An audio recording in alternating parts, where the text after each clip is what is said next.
नमस्कार दोस्तों। आज हम आपके लिए आमला की एकादशी की पौराणिक कहानी लेकर आए हैं। फागुन मास के शुक्ल पक्ष की एकादशी आमला की एकादशी के नाम से जानी जाती है। इसे रंगभरी एकादशी भी कहा जाता है। इस दिन आमले के पेड़ की पूजा की जाती है। ऐसा माना जाता है कि एकादशी के दिन आमले के पेड़ में भगवान श्री कृष्ण का वास होता है। इस अवसर पर देवी लक्ष्मी की भी पूजा की जाती है। ऐसी मान्यता भी है कि भगवान श्री कृष्ण अपनी पत्नी और देवी राधा के साथ आमले के पेड़ के पास निवास करते हैं। आमले की एकादशी की पौराणिक कथा के अनुसार भगवान विष्णु की नाभि से ब्रह्मा जी की उत्पत्ति हुई थी। उत्पन्न होने के बाद ब्रह्मा जी के मन में जिज्ञासा हुई कि वह कौन है, उनकी उत्पत्ति कैसे हुई। इस प्रश्न का उत्तर जानने के लिए ब्रह्मा जी परम ब्रह्म की तपस्या करने लगे। ब्रह्मा जी की तपस्या से प्रसन्न होकर परम ब्रह्म भगवान विष्णु ने ब्रह्मा जी को दर्शन दिए। विष्णु जी को सामने देखते ही ब्रह्मा जी की आंखों से आंसुओं की धारा बहने लगी। ब्रह्मा जी के आंसू भगवान विष्णु के चरणों पर गिरने लगे और उनके आंसुओं से आमला की यानी आमले का वृक्ष उत्पन्न हुआ। भगवान विष्णु ने ब्रह्मा जी से कहा कि आपके आंसुओं से उत्पन्न यह आमले का वृक्ष और फल मुझे अति प्रिय रहेंगे। जो भी आमला की एकादशी के दिन आमले के वृक्ष की पूजा करेगा उसके सारे पाप तो समाप्त हो जाएंगे और व्यक्ति मोक्ष प्राप्ति का अधिकारी होगा।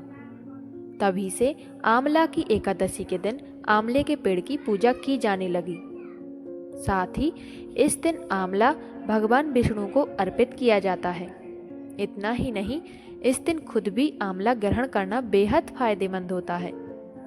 आमला की एकादशी की इस कथा के संदर्भ में एक राजा की कथा का उल्लेख मिलता है, जो पूर्व जन्म में एक शिकारी था।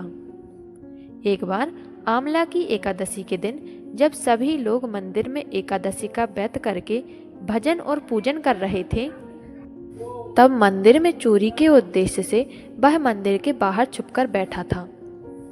मंदिर में चल रही पूजा अर्चना देखते हुए वह लोगों के जाने का इंतजार कर रहा था। अगले दिन सुबह हो जाने पर शिकारी घर चला गया।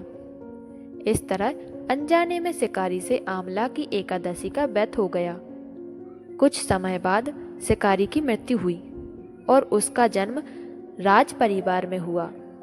यही कारण है कि सभी एकादशियों में आमला की एकादशी का विशेष महत्व है। इस तिथि के महत्व को बताते हुए भगवान श्री कृष्ण ने गीता में कहा है, मैं वृक्षों में पीपल तथा तिथियों में एकादशी हूँ। एकादशी तिथि मनुष्यों के लिए कल्याणकारी है।